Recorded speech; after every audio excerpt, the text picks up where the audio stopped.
ආයුබෝවන් Kids Tales YouTube channel එකට ඔයගොල්ලන්ව ආදරෙන් පිළිගන්නවා. අද කියන්න යන කතාවේ නම තමයි කම්මැලි සිරිපාල. ඔන්න එකමත් එක රටක සිරිපාල කියලා මිනිස්සෙක් හිටියා. මේ සිරිපාල වැඩ කරන්න හරිම කම්මැලි. එයාගේ අම්මගේ තාත්තගෙන් හම්බෙන සල්ලි වලින් කකා බිබී ඉන්න තමයි එයා හැමතිස්සෙම බැලුවේ. එයා කඩවල් වල තෙල් කෑම, පැණි කෑම කාපු නිසා ඇඟ ගොඩාක් මහත් වෙලා තිබුණේ. ඉතින් සිරිපාල ඉන්න ගමේ මිනිස්සු හැමෝම ගොවිතැන් කරන කට්ටිය. ඒ ගමේ මිනිස්සු එළවලු, පළතුරු වවලා Tamanටත් කන්න තියාගෙන අනිත් ටික විකුණනවා.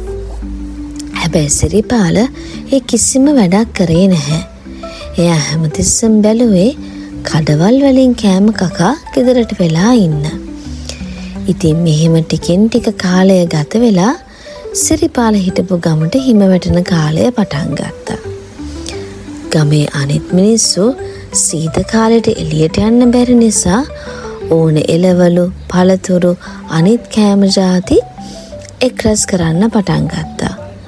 හැබැයි සිරිපාල මේ කිසිම දෙයක් කරන්න උනන්දු වුණේ නැහැ. මට කම්මැලි අනිත් මිනිස්සුගේ ගොවිතැන් කරලා කෑම එකතු කරන් තියාගන්න. හිම වැටුණාට කමක් නැහැ. මම එළියට ගිහින් කෑම අරන් එනවා. මෙහෙම හිටපු සිරිපාල කිසිම වැඩක් නොකර ගෙදරට වෙලා හිටියා. ඔන්න ඉතින් එන්න හිම වැටෙන එක වැඩි වුණා. සිරිපාල එක දවසක් උදේ නැගිටලා බලනකොට හැම පැත්තම හිමෙන් වැහිලා.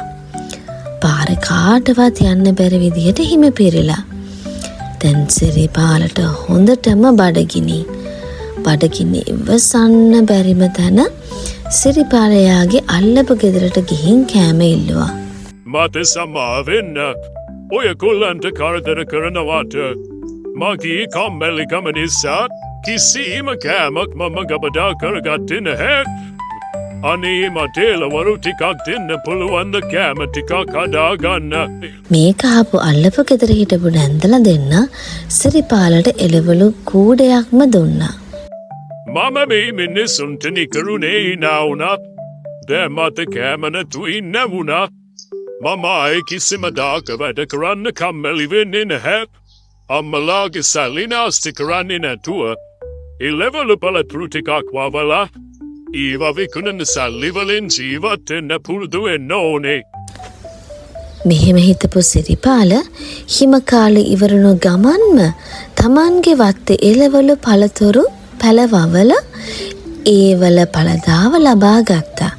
ඒ පළදා වැඩි කොටසක් එයාට කන්න නැතුව හිටපු කාලේ උදව් කරපු නැන්දලා මාමලාට ගිහින් දුන්නා.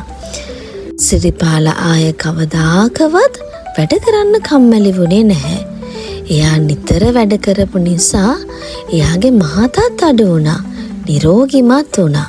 ඉතින් මේ කතාවෙන් අපිට ඉගෙන ගන්න තියෙන දේ තමයි අපි කම්මැලි වෙන්න අපිට අවාස්ථායක දේවල් වලට මුහුණ දෙන්න වෙනවා වැඩි කියන එක. ඒක නිසා අපි පොඩි කාලේ ඉඳන්ම උනන්දුවෙන් ධෛර්යමත්ම වැඩ කරන්න ඉගෙන ගන්න ඕනේ. හොඳයි. අලුත් කතාවකින් නැවත හමු වෙමු.